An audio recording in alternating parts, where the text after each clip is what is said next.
the flag, the stars and bars, especially for Black folks in particular, have always represented state-sanctioned violence.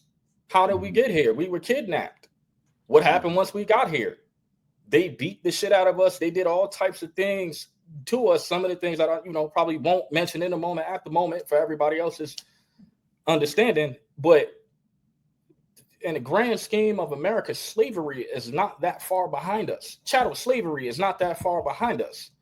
And you go from chattel slavery to Jim Crow to mass incarceration. And when you look at the population that's behind these walls, Black people get incarcerated and do large numbers based off of the shit they think we did. We got evidence of these idiots doing these heinous things, and there's no penalty.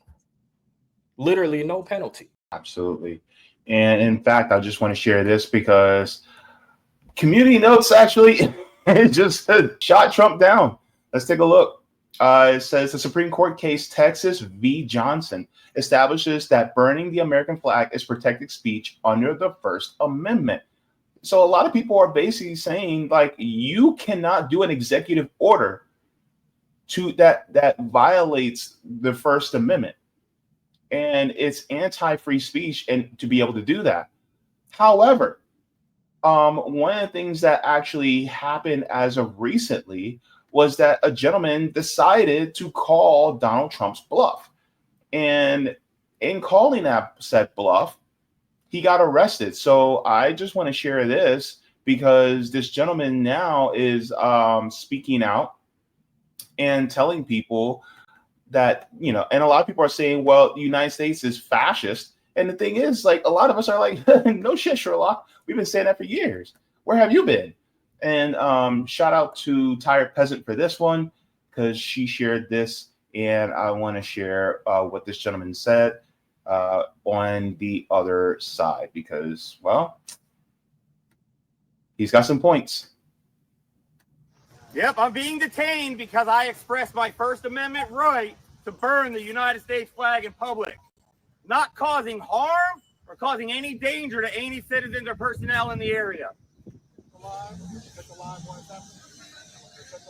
Do this for every single one of you American citizens. We burn this flag in protest to that president who feels that it's his right to do whatever he wants, make whatever law he wants, regardless if it's legal or illegal. It is our First Amendment right to burn this flag, regardless of what the president says.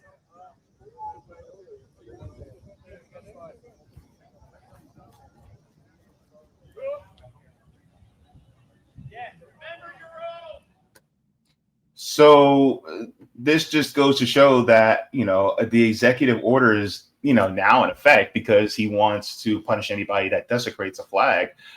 But if we're actually going to go by flag code, then everybody desecrates the flag. Mm-hmm. Right? That's a fact, because it's even put, it's stated that you shouldn't pretty much paint people that paint their nails, people that do all types of shit with the flag are not necessarily using it the correct way, just to put it plain, which they look at as like a desecration of the flag. Yeah. I mean, people literally have swim trunks and drawers. They wear U.S. flag underwear. That's actually against flag code. That's actually desecrating the flag. And yet we allow companies that sell it, right? Mm-hmm. And how many of those companies have it is made in China? And yet that's what allow it. That's what I was going to say too. Kind of weird, mm-hmm. Right? It's like you want to go after somebody for lighting a match and putting a flag on fire, which is protected free speech. But at the same time, you're not going to go after the person that's wearing a flag as a bandana. But this is also why the Constitution is like a flawed document. And I tell people this often outside of the fact that I didn't remember that particular case law.